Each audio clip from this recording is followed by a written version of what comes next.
Assalamualaikum dan salam Ramadan Karim. Anda bersama saya Emma dalam Buletin Pendidikan.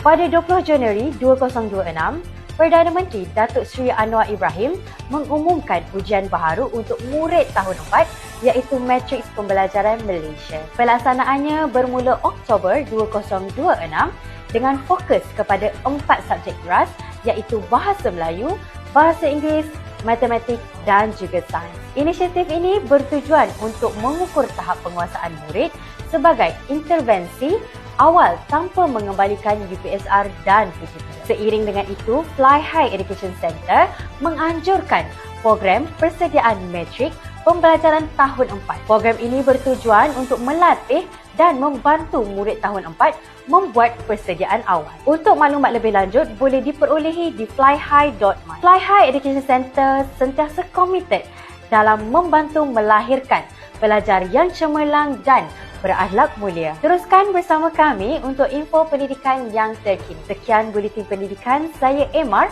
melaporkan.